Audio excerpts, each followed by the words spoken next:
Today is December 1st, and whether you were aware of it or not, yesterday was the first Sunday in Advent this year. November 30th, the first Sunday in Advent. Those of you with liturgical churches probably very aware of that because they tend to be a little more focused on celebrating the church calendar and the Advent season, but I was caught a little off guard by this. Friends, welcome back to the Ransomed Heart podcast. John Eldridge and Craig McConnell entering into a 4-part series as we walk through the Advent season together. But I'm cracking up because did you know it was Advent? Oh, lights are up. Got the tree. No, none of that's You true. are full of it. I know your tree is not up. I've had a cup of eggnog already. Yeah? No, gosh, particularly this year with Thanksgiving so late, it's just boom. Exactly. Here it is, and it's a little disruptive just in terms of the schedule. Isn't it? Just had turkey and the family, and boom, here we are. It's Advent. Boom. Talk about disruption. I forget what market I was in, grocery shopping the other day, and they had the Christmas music going, full blast, and it was so disruptive to me. It's like, wait, what? Like it felt like an intrusion into my normal operations, Advent feels like an intrusion into normal life. It is. It is. I always feel ambivalent because, all the trappings of Christmas. I didn't do good budgeting for this year's Christmas again. And, I love the family time. I love so much of what's a part of Christmas. And yet there's that feeling that none of this has anything to do with Christmas. And so the disruption is more than just calendar. It's internal of wanting this Christmas, as I have the last 40, to be something different. Mm-hmm. There is a disruptiveness, even to the church kind of seizing upon an entire season to say, you are now in the celebration of Advent, right? And then Christmastide after it. And it is a disruption. It is an intrusion into our normal stories. I mean, you have the holidays and then you have the holy days. They really are two different things, and I think that's part of what you're describing. Like how much of what I'm about to repeat again this year really has anything to do with God, his kingdom, Yes. the actual coming of Christ. And Yeah. I think that's why God gave us Advent. Like I think the church was brilliant to kind of seize upon this as we are going to intentionally celebrate and prepare our hearts to celebrate through these 4 Sundays of Advent. And it's going to be disruptive. You're busy, you're preoccupied, you're panicking, you're trying to get the holidays taken care of. We're going to intrude with holy days. And I think the purpose of that is one of the great gifts of Advent is simply this. It reminds you that you live in a larger story. Now, shopping at Walmart doesn't remind me of that. Going through, where'd all these catalogs come from? How did we get on these catalog lists? Going through all these catalogs and, did we remember your sister? I forget. Did you get her something last year? All of that. And then intruding into that, right? Yeah, so help me. So the white elephant party is holiday, not holy days. Well, because Alan is also with us in the studio, I'm not going to touch that. That's actually his little pride and joy. But you do have all of it, right? You've got the decorations and the panic and the budgets and the parties or the not the parties, the office stuff. You got all that going on. And into all of that, I think the church tried to insert Advent to say, we want to disrupt. And in disrupting, we want to call you into a larger story. And as we were coming into this recording today, I was just thinking again about, we love movies. We love movie trailers. If one of us, or oftentimes my sons, will find a great movie trailer, the new trailer for the final Hobbit movie or whatever, we'll start emailing that around to each other. And those things go viral quick because we love a great story. We love being called up into great stories. And I think Advent's meant to be something like that. It's this calling up into, gang, like there's this other thing happening, and it's the invasion of the kingdom of God. Mm-hmm. And you have a part in that, and it's epic and it's beautiful. And let's remember that. Let's be intentional to be called up into and reminded of a larger story, which we ache for. We want that.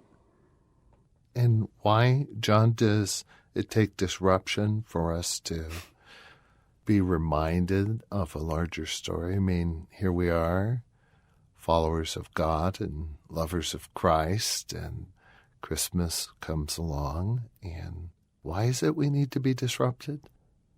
Okay, that's a great question.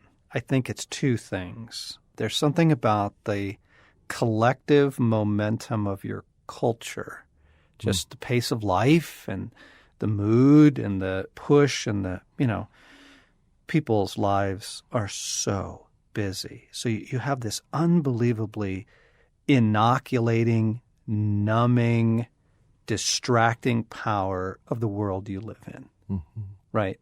But then, if we're honest, there's also something about human nature that we are constantly trying to find some relief, some answer to the longings and desires in our souls, and we'll take anything. Mm-hmm. I mean, we'll use television, right? We will use Starbucks. We will use the new ice cream store that went in down the street. There's something about human nature that is not good at waiting, not good at anticipating the coming of the kingdom, not good at remembering God and his story, right?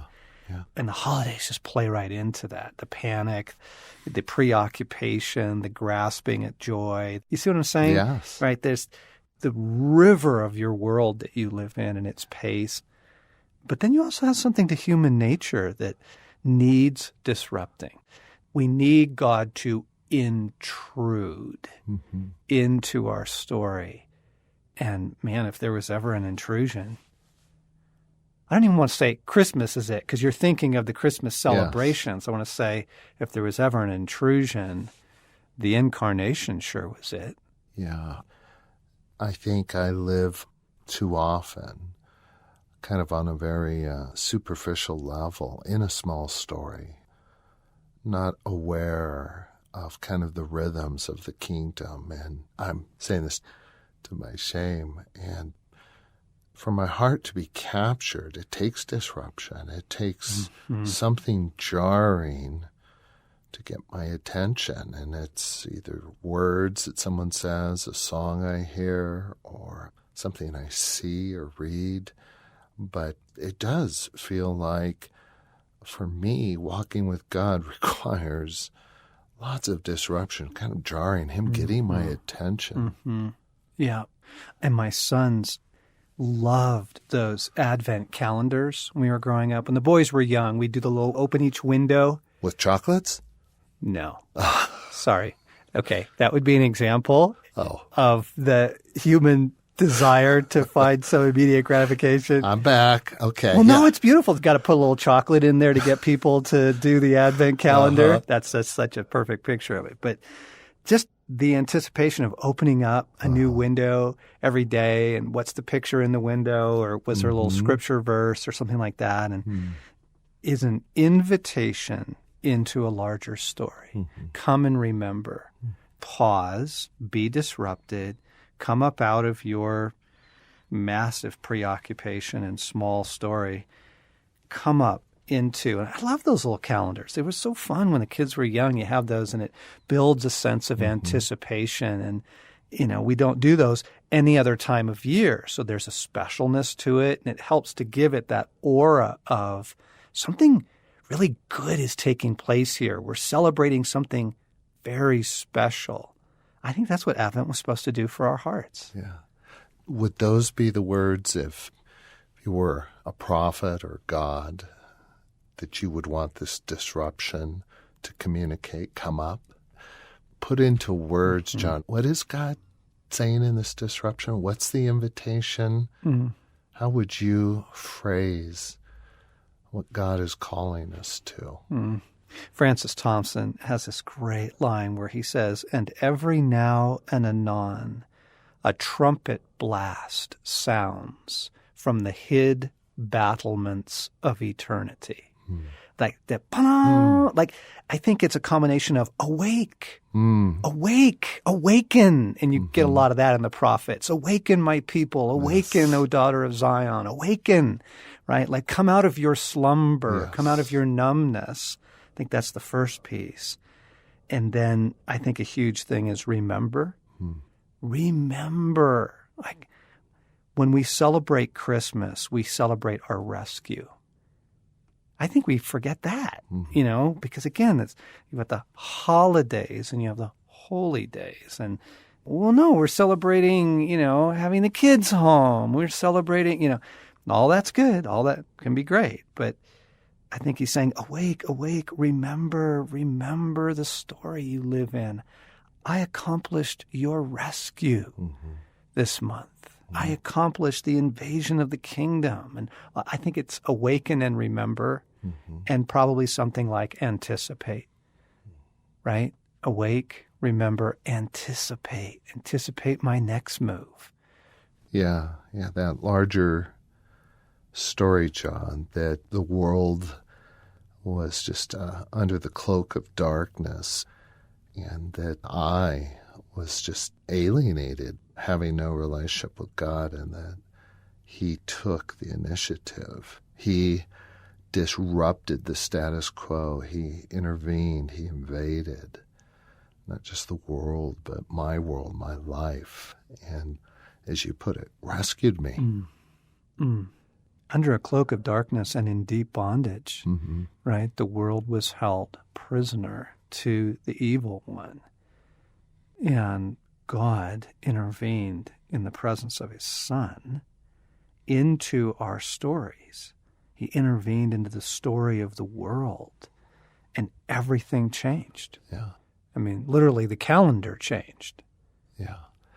I was rereading the Christmas story that Elizabeth pondered the things that were said and done regarding her being with child, and Mary wondered and pondered. There's something about Christmas and the coming of Christ that, if we see clearly, one of the things we're saying, we're left to ponder and wonder, what are these things? What do they mean? What significance do they have? Right, exactly. And friends, okay, first off, if Advent's kind of catching you off guard this year, you're not alone. That's the combination of human nature and the world in which we live. It is disrupting. And there's two different kinds of disruption. There's the hassle, harassment, frantic, oh my gosh, I've got to get the holidays done. What is it? Decorate the house, sign Christmas cards, Then there's this other really wonderful disruption. It's as disrupting, frankly, as Jesus stepping into the scene, right, in Bethlehem 2,000 years ago. It's the disruption of God using the Advent season to kind of awaken us out of our small story again. Whoops, got caught up in that. Okay, thank you. Awaken. Remember that you live in a larger story, and all that God has done and is doing and will do, and then that piece of anticipation, almost like the boys when they were young, opening each little window in the Advent calendar, building anticipation. I think Advent builds anticipation, not just for the celebration of Christmas Day, but it builds anticipation for this God is still moving. This larger story is unfolding every day. And it just calls me back up out of, my busy, distracted life and the numbing effect of the world. And it calls me to remember. So we're going to do that for these 4 weeks together. We're going to use Advent as a welcome disruption to awaken us and to help us remember and to build a sense of anticipation. I think the invitation is journey with us in these podcasts, but also choose some observances, choose some things, whether it's the Advent wreath and lighting the candle and prayers, or it's the calendars, or find something that allows you to awaken, remember, anticipate this Advent season. Let it disrupt in redemptive ways. Yeah, and just invite Christ to disrupt. Come, Jesus. Come, Jesus.